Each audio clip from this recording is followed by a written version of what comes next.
development in and around Flushing Meadows-Corona Park. There's a lot of that going on. Plans for a soccer stadium, expanding the U.S. Tennis Center. What is your plan to help protect, restore the park, and let it flourish?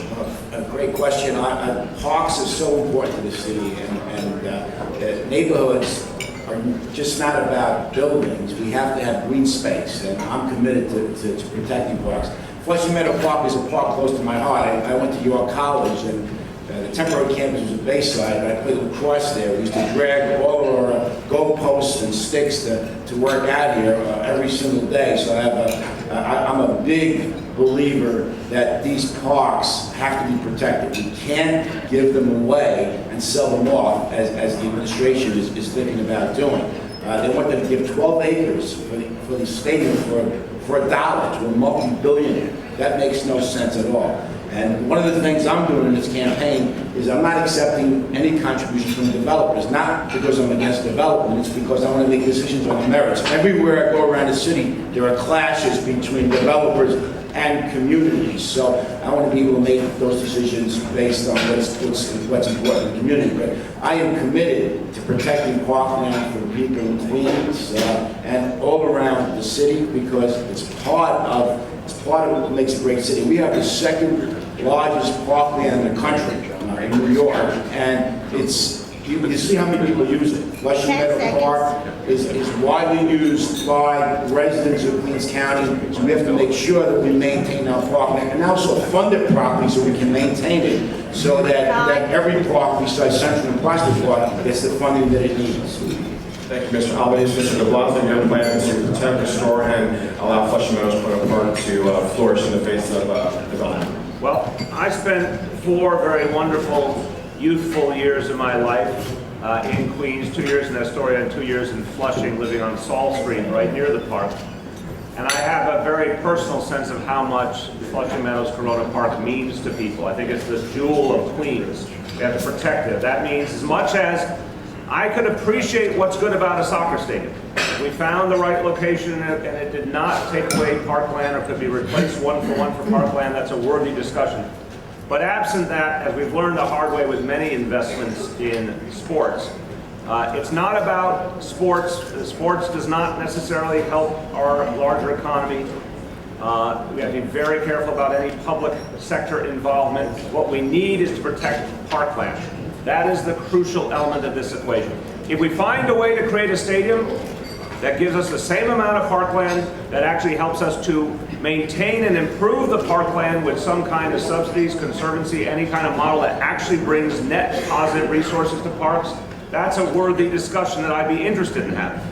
But what I do not want is another sports deal that ultimately nets negative for communities. We've seen too many of those. I don't want to see a diminishment of Flushing Meadows Park. It is too important to the community. It's too important to so many people for whom that's their summer vacation. You know, that's for so many people in Queens, that's the place where they really get a chance to spend time with their families. We have to protect it. Thank you, Mr. de Blasio. Mr. Carrion, your plan to restore, protect, and allow Flushing Meadows-Corona Park to flourish. This park, like so many other great parks in New York City, are the jewels in the crown of a park system that is the envy of many cities around the globe. I have the good fortune of living practically in one of those jewels.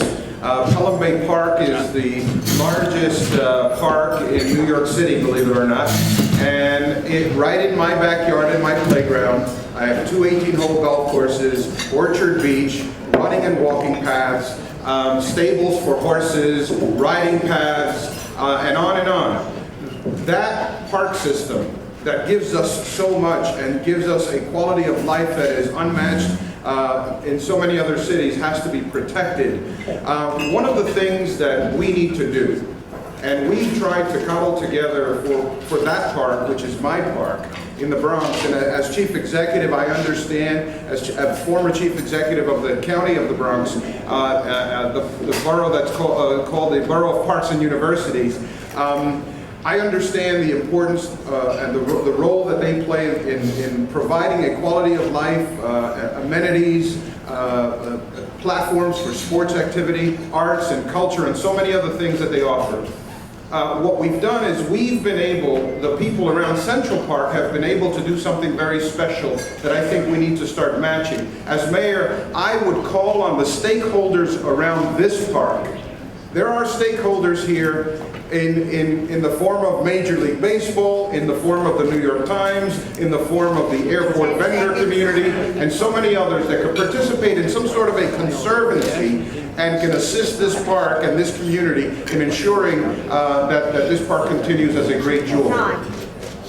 Thank you, Mr. Carey. And John Cavanti is joining us now. Sir, welcome. I have a question. I got 90 seconds to issue these questions. A lot of developments in and around Flushing Meadows-Corona Park. Your plan to help protect the park, restore it, and allow it to flourish in the face of this development.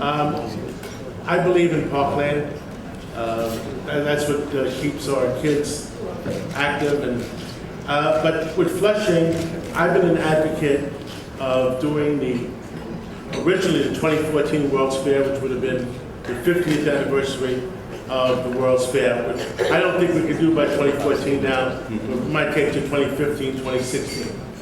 And I think that'd be the greatest development ever. It'll increase tourism for our city, increase jobs by tens of thousands of jobs. It'll be great parkland. And for those of you who remember the '64 World's Fair, a lot of you remember the '64 World's Fair? It was a wow moment for us kids. Now, we want to make 2015, 2016 a wow moment for our kids and our grandkids. And the theme of the 2015, 2016 World's Fair, which is the 50th anniversary, is the New York for the 21st century. So all the companies getting involved will have their view of the 21st century and let our kids and grandkids enjoy it. And I think it'll be the greatest thing for our kids and grandkids. Thank you. Thank you, sir. Same question to John Luger for our question from the park. Thank you very much. We're sitting in a great park. This is a park where I spent much of my childhood. My dad taught me how to ride a bike just outside here. His method was to push me off and tell me that if I felt like I was going to fall, just steer myself into the grassy area and fall there. So Flushing Meadows Park is a place that really generations have grown up in. And we have to protect this parkland. And we have to make sure that the resources are there. But I don't think you do that by selling off parts of the parks. I think that we should not have any alienation of parkland whatsoever in Queens or the city of New York. That is something we should stay away from. Now, on the other hand, there have been some great plans for Flushing Meadows Park. For example, in the Bloomberg administration's attempts to get the Olympics here, when the West Side attempts failed, they went to Plan B and looked at Flushing Meadows Park as a great venue that would then produce public park amenities for all of the public to enjoy. That's the kind of road that I would certainly be looking to go down, but not to sell off parkland to private interests. We have to protect our park. Thank you, Mr. Wu. Same questions, Mr. Lomax. Thank you, Rocco. I too believe that we need to save our parkland. Queens of all of the boroughs has the least amount of parks, and we need to make sure that we don't take any more away for other purposes. While I'm all for having a Major League soccer stadium somewhere in the city of New York, you cannot burden the Flushing Meadow Park with an additional athletic facility. Currently, we have the Mets playing, as well as the Tennis Association. I think the initial question was also, what do I believe about the expansion of the tennis center? I do believe expanding the tennis center within the area that they're currently in, which is what they're proposing, and they're also willing to pay for the renovations inside of the area that they're leasing, is the right thing to do. It has been a tremendous help to the entire city of New York, not just to Queens, to have a tennis tournament here in the borough. I also believe that the alienation of parkland needs to stop. We shouldn't be taking our parkland and using it for other issues. One of the proudest things that I ever see in this park is seeing the number of different people playing the different sports from the countries that they came from. I actually get the biggest kick out of watching people play cricket here on Sundays. It really represents what is going on in Queens and the total change in the community overall here in Queens. And then finally, One of the things that has always bothered me whenever I'm stuck in traffic on the Long Island Expressway is what's going on with the New York State Pavilion, which is right in the middle of the park. We need to get the money together to renovate that facility. It is falling down, it's a disgrace, and we need to put it back into shape. Thank you, Mr. Lewis. Any questions, Mr. McDonald? In some ways, this reminds me of the West Side Stadium. You know, it's out of context, and we certainly should. Why can't we have soccer fields? Do we need a stadium?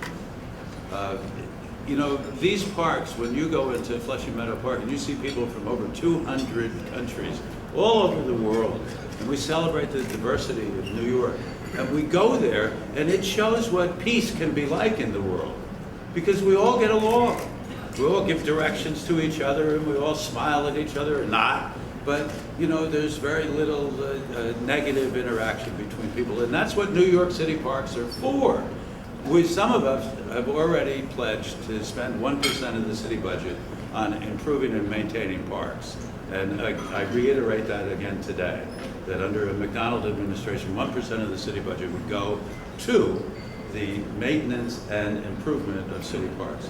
And some of you know that I founded the Doe Fund many years ago. We clean 150 miles of city streets and sidewalks every day, and we do some parks. There are a lot of efficiencies that we can do with people who actually live and are able-bodied in homeless shelters that we can have working, cleaning up parks. And there's no addition to the cost because we pay a fortune just to keep people laying around on cots all day long.